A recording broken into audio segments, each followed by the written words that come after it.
오늘 교회 오실 때 여러분 어떤 옷을 입고 오셨습니까 지금? 걸어오시면서 지나다니는 사람들과 나를 비교했을 때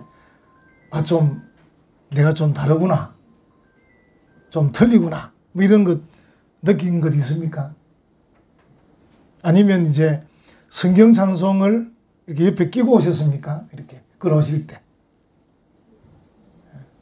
아니면 걸어오실 때 뭐 찬송하며 오셨습니까? 찬송을 흥얼거리면서.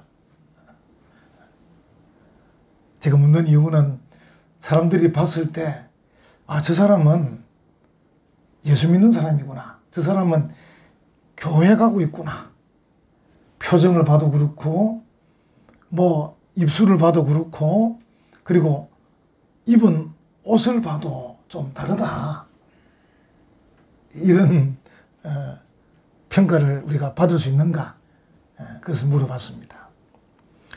이스라엘 백성은 하나님에게 있어서 특별한 백성이었어요. 자, 오늘 우리에게도 적용시키면 예수 믿는 우리는 하나님이 보실 때 특별한 백성이에요. 그리고 이제 하나님은 그 이스라엘 백성들에게 고귀한 사명을 주셨어요.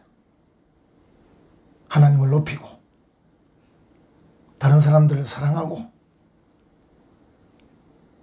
다른 사람들에게 하나님을 전하라는 고귀한 사명을 주셨어요. 오늘 저와 여러분 마찬가지입니다. 하나님이 우리를 특별한 백성으로 부르셨는데 거기서 그치는 게 아니고 우리에게 고귀한 사명을 주셨어요. 하나님 사랑하고 이웃 사랑해라. 그리고 먹든지 마시든지 무엇을 하든지 하나님의 영광을 위해서 행하라.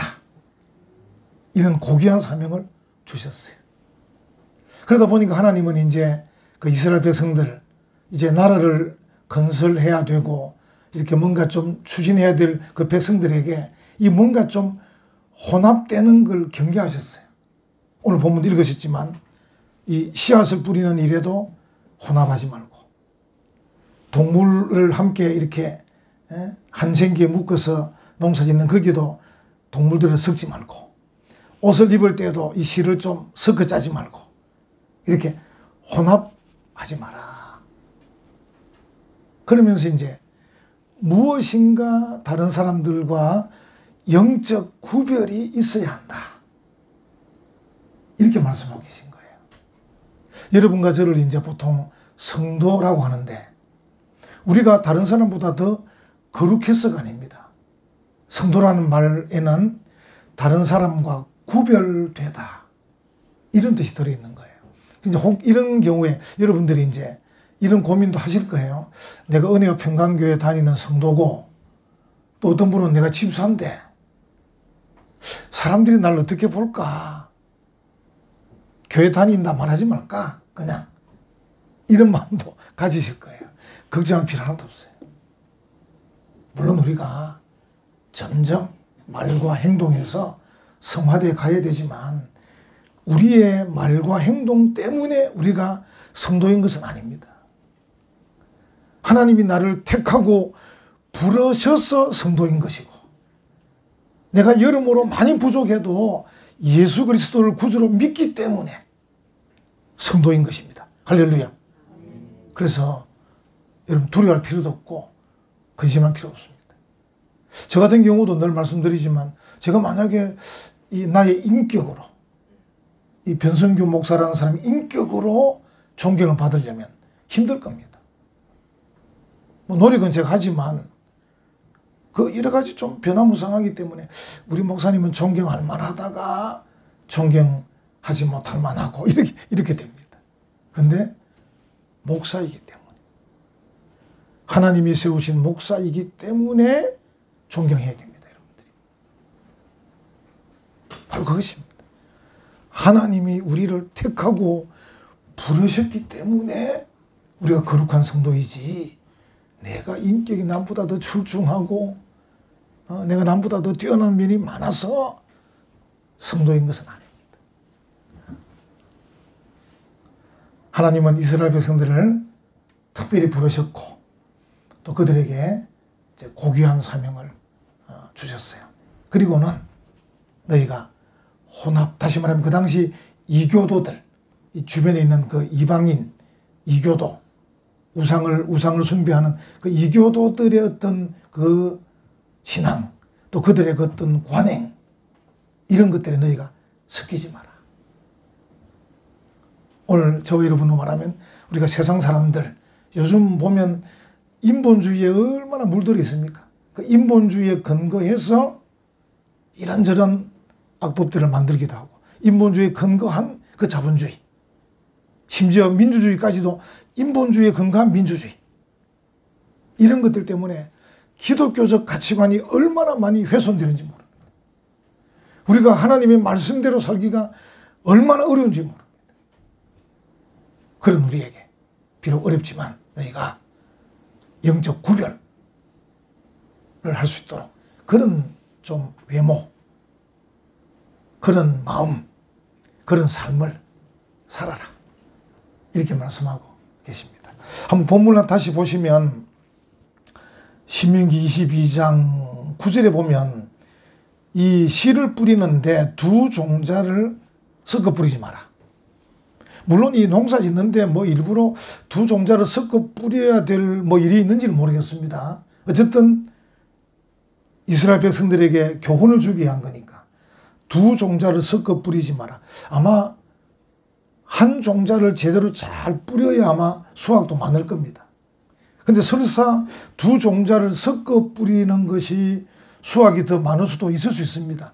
간혹 보면 어떤 것 이렇게 품종을 막 섞어 놓으면 더 맛있게 나오기도 하고 뭐 그렇지 않습니까? 어쨌든 하나님은 두 종자를 섞어 뿌리지 마라.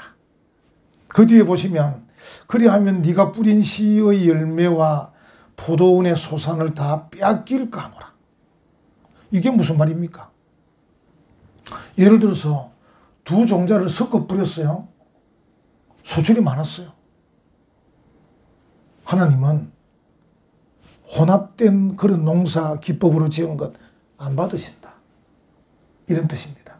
그러니까 하나님이 기뻐하지 않는 방법으로 농사를 지어서 혼합된 그 농사로 인한 소출로 하나님께 드릴 수가 없다. 그러니까 소출이 많을 수는 있어도 하나님께 드릴 수 없다는 것은 다 빼앗긴 것 같다, 이렇게 말할 수 있는 겁니다. 우리가 비록 어떤 소출이 적을지라도 하나님이 받으심직한 것으로 드려야 그것이 풍성한 것이죠. 그래서 우리가 이제 어떤 일을 할 때도 이 일이 하나님의 가치관, 하나님의 가치로 볼 때 옳은 일인가를 잘 평가해서 혹 그것 때문에 소출이 적을지라도 하나님의 말씀, 하나님의 가치관에 근거한 거기에 나온 행동으로 일들을 벌여서 소출을 거두는 것. 그게 우리에게 더 풍성한 복이다. 그걸 말씀해 주고 있는 것이죠. 두 번째는 보니까 10절에 너는 소와 나귀를 결의하여 갈지 말며. 결의하여. 이 결의는 소 두 마리가 끄는 쟁기를 말하거든요. 소 두 마리를 묶어서 이렇게 끄는 쟁기. 결의. 여기 보면 이제 너는 소와 나귀를 결의하여. 이게 이제 히브리어로는 야흐따우라는 말인데 영어는 더 쉽게 되어 있습니다. together. 아이스크림 together 있죠? together. 야흐따우 together. 그러니까 소와 나귀를 함께, 다시 제가 이제 이걸 제가 다시 번역한 걸 불러드리면 너는 소와 나귀를 함께 사용하여 쟁기질을 하지 말라. 쉽게 이해가 되죠. 소와 나귀를 함께하여 쟁기질을 하지 마라. 여러분, together 할 게 따로 있는 겁니다. 아무나 together 하면 안 된다 말이에요. 아무 하거나 야흐따우 하면 안 된다. 우리 하나님이 조금 좀 별나신 분이긴 해요. 근데 우리가 하나님의 그 뜻을 따라야 소출이 적든 많든 복이 되는 겁니다.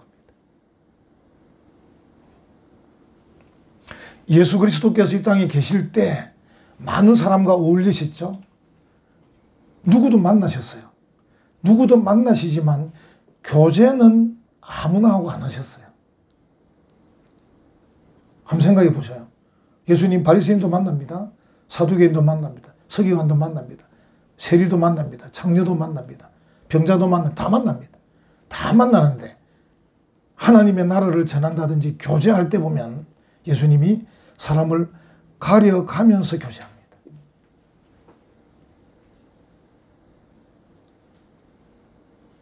그 적어도 소와 나귀 농사 짓는데 같은 소 두 마리를 해야 되지. 만약에 소와 나귀를 이렇게 결이 투게더를 시켜놓으면 소는 힘이 더 세고 나귀는 힘이 약한데 나귀가 끌려갈 수도 있고, 또 나귀가 힘이 약하다 보면 막 이렇게 쟁기질 할 때 이게 비뚤비뚤할 수도 있고 굉장히 혼란스럽잖아요.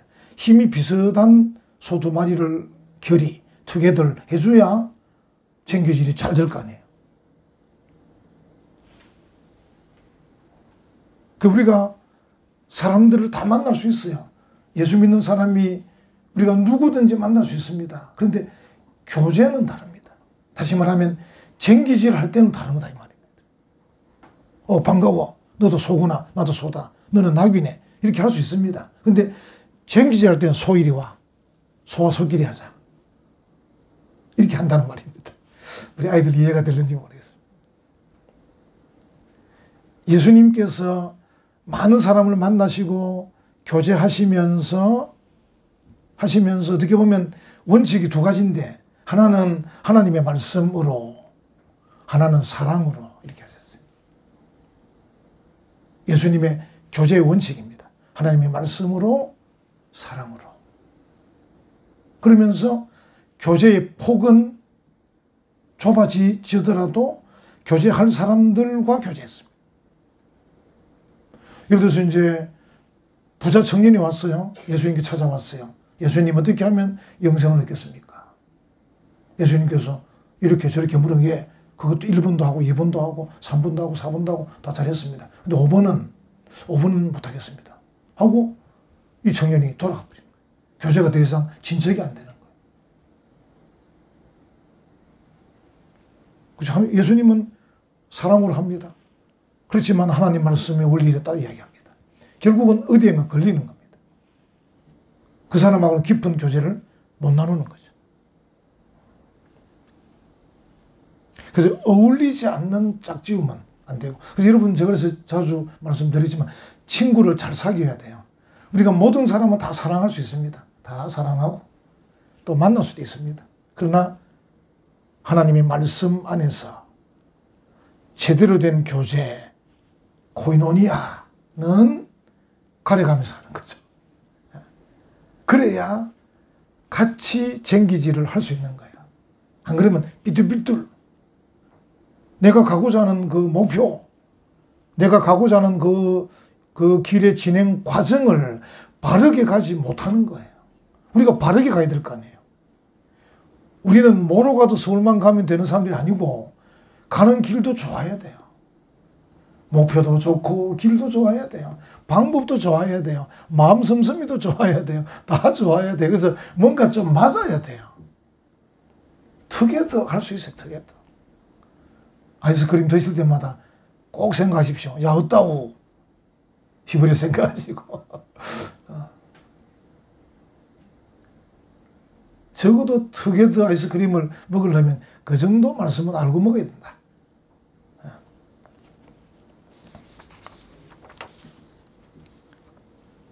우리 성경 보면 고린도후서 6장 14절, 여러분이 잘 아시는 말씀입니다. 너희는 믿지 않은 자와 멍에를 함께 매지 말라. 믿지 않는 자를 사랑하고 그들에게 복음도 전하고 할 수 있습니다. 그러나 깊이 있는 교제는 못하는 거죠. 그들과 뜻을 같이 해서 무엇을 할 수는 없는 겁니다. 삐뚤삐뚤하게 갈 수밖에 없기 때문에. 사랑하고 용납하고 품어주고 할 수 있지만, 그러나 어떤 목표를 향해서 길을 갈 때 나는 이리 가야 되는데 이 사람은 저리 가자 그러면 내가 마음이 약해서 따라갈 수 있기 때문에 이 사람하고 이 가는 길을 논의할 수는 없는 겁니다. 나는 내 길을 가야 된다. 내가 당신을 사랑하지만 나는 내가 가는 길이 있다. 이렇게 말할 수밖에 없습니다. 그래서 소와 나귀를 투게더를 시켜놓지 말고 풀어서 소는 소의 길로 나귀는 나귀 길로 가도록 해줘야 되는 겁니다.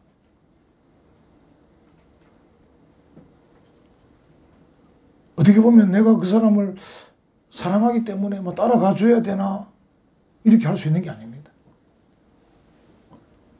우리가 함께 할 수 있는 게 있지만 따라가지 못할 일이 있기 때문에 계속해서 투게더를 못하는 겁니다. 그렇게 하지 마라 이렇게 말씀하고 있고, 또 11절에 보니까 양털과 배실로 섞어 짠 것을 입지 말지니. 아마 그 당시 이제 이 우상을 섬기던 그 이교도들의 제사장들의 옷들이 아마 이렇게 섞어 짠 것을 입었다 이렇게 이제 기록은 나와 있습니다. 그래서 아마 이거는 뭔가 이교도적인 그런 옷이라는 거죠. 그래서 그런 옷을 입지 마라. 입지 마라. 어떻게 보면 우상 숭배적 관행에 대해서 따르지 마라. 이런 것이 되겠습니다. 왜냐하면 우리가 입는 옷이 따로 있잖아요. 우리가 입는 옷이 따로 있습니다. 여러분들이 이제 주일날 이렇게 옷을 입고 오셨는데 우리가 이 옷을 평일에도 입지 않을 수는 있습니다. 근데 우리가 입는 옷이 외형적인 옷만 있는 게 아닙니다. 우리 주일날 오늘 뭐 많이 달려오셨죠? 찬송을 부르고 싶어서 또 말씀을 듣고 싶어서 하나님께 예배드리기 위해서 막 달려오셨잖아요. 달려오셔서 지금 찬송 부르고 기도하고 말씀 듣고 예배드리는 이 마음, 이 자세, 이게 오늘 주일로서만 끝나버린다.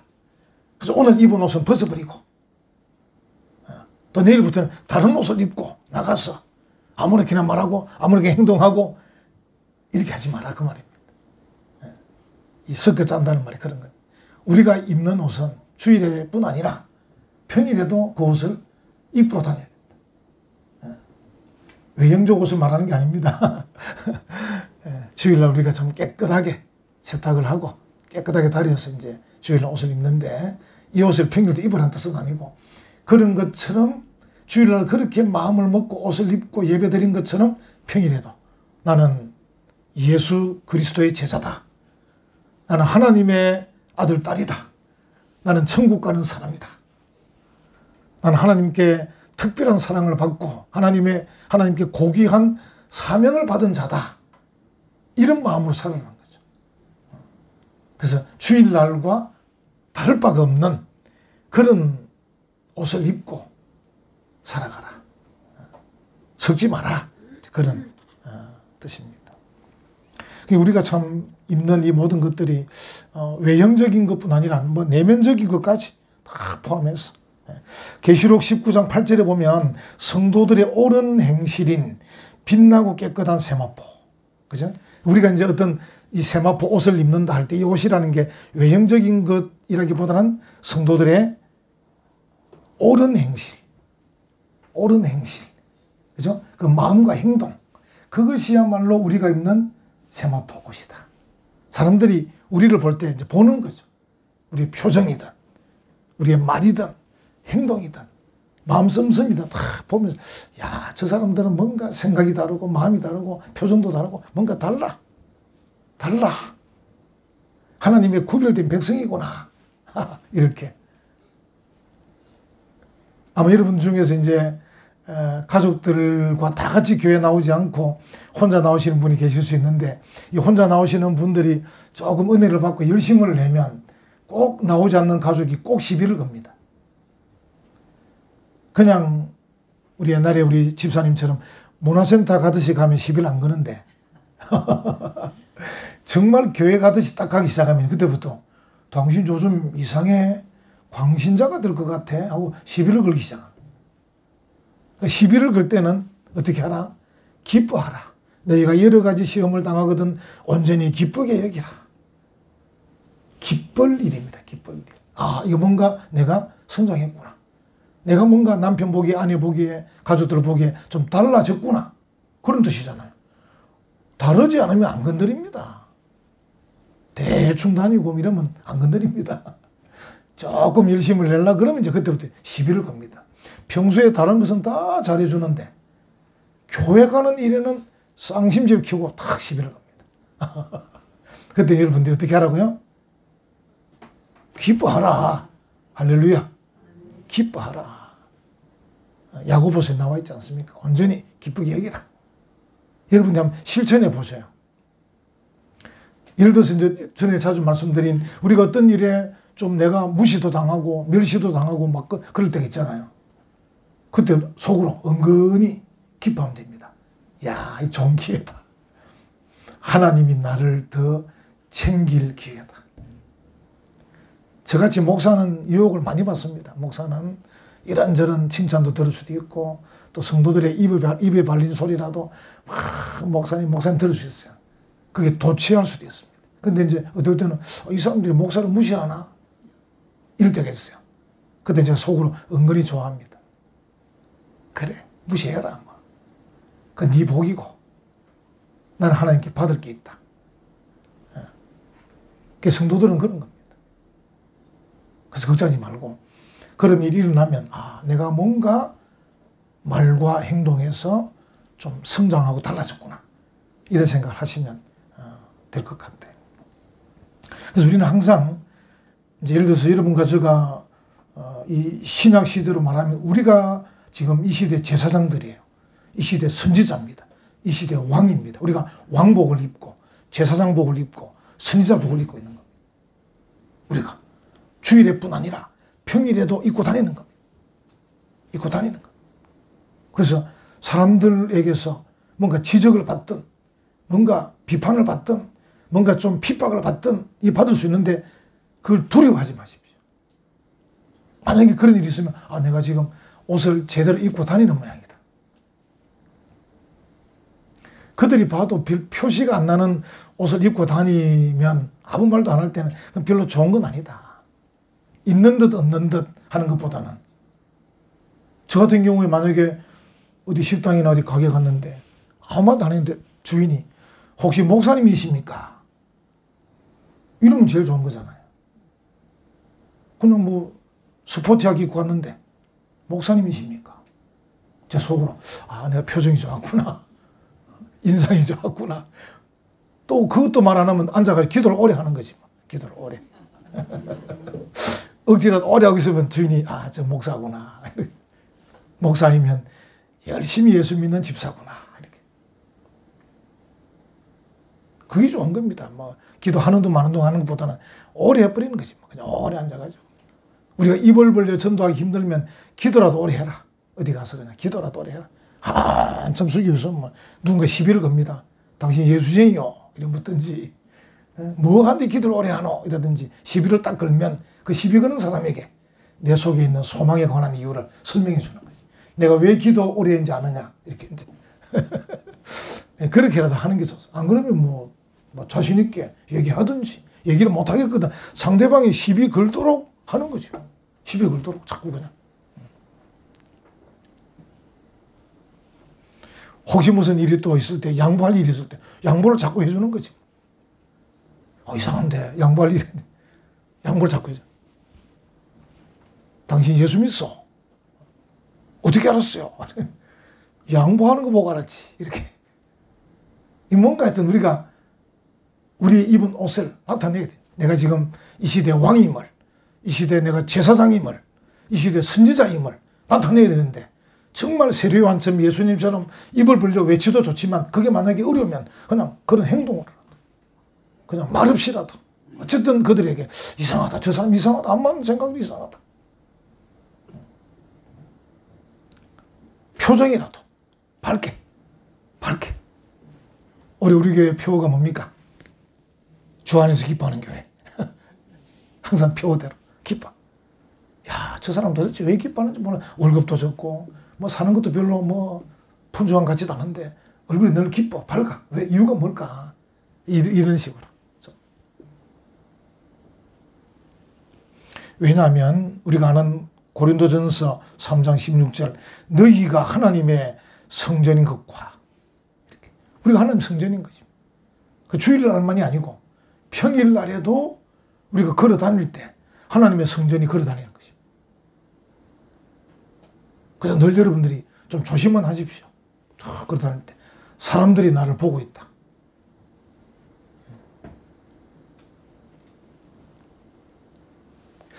마지막 12절은 이 9절, 10절, 11절과는 좀 다르게 이것은 어떤 혼합의 이야기가 아니고 12절 같이 한번 읽어볼까요? 너희는 너희가 입는 겉옷에 내 귀에 술을 만들지니라. 이 이 먹는 술 아닙니다. 어떤 분이 바리새인의 외식을 주의하라 그랬더니만은 우리는 요즘 외식 안 하는데요. 이렇게 밖에 나가서 밥 사 먹는 그 외식인 줄 알고 그래 말하는 분도 계신데 이 술도 먹는 술이 아닙니다. 이 꼬운 실, 또 장식한 실, 그죠? 장식한 실. 그걸 이제 술이라 그러는데 이도 참 이 히브리어도 참 교훈되는 게 이게 깨딜림이에요. 깨딜이 깨닫는 건데 참 깨딜인데 림이 복수형 꼴이거든요. 깨딜림. 술이 이제 많으니까 기억이 여러분 나시죠? 예수님이 뭐랍니까? 너희들은 사람에게 보이려고 큰 술을 달고 다닌다. 그 유대인들이 이제 점점 세월이 흐르면서 이제 자기를 드러내는 이게 이제 내가 유대인이고 하나님의 백성임을 드러내는 게 옷에 술을 달고 다니는 건데 이걸 더 폼을 잡으려고 큰 걸 달고 다니는 거예요. 내가 큰 술을 달고 다닌다고. 그런 예수님 비판하신 적이 있는데 어쨌든 이 옷은 그 당시 가나안 사람들 또 시리아 사람들하고 구별하기 위해서 너희들은 옷에다가 좀 술을 달고 다니라. 달고 다니면 저 유대인이다. 이스라엘 백성이구나. 이렇게 하는 것이죠. 외면적으로 달고 다니면서. 그럼 이제 이걸 달고 다니면 어떻게 조심하게 돼 있죠. 왜냐하면 다 보면 아니까. 저 이스라엘 사람 걸어가는 거야. 근데 걸어가면서 뭐 침뱉거나 욕하거나 이렇게 할 수가 없잖아요. 그 사실은 주일날 어린이들 교회 올 때도 나비 넥타이 탁 매서 오면 됩니다. 유럽의 그 유럽의 한인교회들이 유럽에 있는 그 나라 교회당을 빌려서 예배드리거든요. 또 하얀 벽들이 많아요. 유럽에 가면. 한국 아이들이 예배드리고 가고 나면 벽에 발자국이 나 있는 거예요. 태권도 해가지고. 예배당 벽에 태권도를 하고 퍽 찍어나갔고. 근데 유럽의 아이들은 그렇게 안 합니다. 밖에서는 전봇대도 타고 올라가고 막 뛰노는데 예배당이 올 때는 나비 넥타이 탁 메고 옵니다. 점잖게 옵니다. 오늘 우리 교회처럼 이렇게 부모와 자식이 같이 앉아서 딱 예배드리고 하는 거지. 근데 한국 아이들은 이제 주일하고 따로 드리니까 따로 드리면서 막 태권도를 하는 거야. 그래 막 벽에도 차고 막 이래가지고 그 예배당을 더럽히는 그런 경우도 있습니다. 우리가 뭔가 좀 이 하나님의 백성 됨을 좀 나타내라. 그래서 이 구별하라는 거죠. 혼합하라는 말씀을 하시다가 혼합하지 마라. 종자도 동물도 옷도 혼합하지 마라. 너희들은 너희들만의 영적 구별됨을 보여주라 하면서 이제 12절에 너희 입는 옷 겉옷에다가 술을 달아라. 그래서 다른 사람들이 보면 알 수 있도록 이스라엘 백성이구나 알 수 있도록 해라. 그렇게 하는 것이죠. 그래서 이제 구별되도록. 그리고 이제 이 술은 다른 성경을 보면 의미가 있어요. 이제 자기 본인이 옷에 술을 달고 다니면서 항상 하나님의 계명을 생각하는 거예요. 이제 여러분 뭐 찾아보시면 알겠지만 민수기 15장 38절로 40절 이스라엘 자손에게 명령하여 대대로 술을 만들고 이 술은 너희가 보고 여호와의 모든 계명을 기억하여 준행하고 너희를 방종하게 하는 자신의 마음과 눈의 욕심을 따라 음행하지 않게 하기 위함이다. 이게 달고 다니면서 벌써 달고 다니면 그 길에서나 어디서나 마음대로 행동을 못할 거 아니에요. 사람들이 저 이스라엘 백성인데 저 사람이 저기 가나 이렇게 하면 못 가고 그냥 좋은 데만 가는 거예요. 그래서 이 술을 단다는 것은 다른 사람과 구별할 뿐 아니라 이걸 달고 다닐 때마다 하나님의 말씀, 계명을 기억하고 그 계명을 따라 행동하려고 노력하게 한다. 그 달고 다닌다 하는 것이죠. 그래서 우리 아이들에게 옷을 비싼 옷이 아니라 참 예쁘고 깨끗한 옷을 입힐 필요가 있습니다. 옷이 깨끗하고 예쁘면 행동 그제 달라지거든. 필요하면 거기다가 하나님의 아들 아무개 이를 붙여도 좋겠고. 저는 이 말씀을 마무리하면서 생각해 볼 때 우리가 마음에 있는 이 참 귀한 것을 우리가 하나님께 받은 그 구원과 은혜, 복을 마음에 있는 귀한 것을 밖으로 좀 드러내도 좋지 않겠나. 우리가 의복에서부터 좀 표시를 해도 괜찮을 것 같다. 이런 생각도 해봅니다. 물론 우리가 내적으로 이제 잘 갖추어야 되겠죠. 내적으로. 그리고 우리가 이제 말을 할 때 좀 아름다운 말. 이제 씨를 뿌린다는 이 개념을 생각하면 우리가 주일날은 이렇게 목사가 설교도 하고 교사들이 아이들에게 말씀도 가르치는데 이걸 평일 주중에도 이 아름다운 말을 계속 퍼뜨릴 수 있도록 주중에도 아름다운 말을 퍼뜨리는 그런 것들. 그리고 우리가 모든 사람을 다 만나서 이렇게 만나고 하지만 사랑으로 다 만나지만 깊은 교제는 좀 신중하게 어떤 시간을 많이 보내고 친구로 삼아야 될 그런 사람들은 좀 신중하게. 여러분 우리가 하나님께서 원하시는 이 영적 구별의 삶을 잘 사셔서 하나님께 영광 돌리는 복된 성도들 되시기를 간절히 축원합니다. 아멘.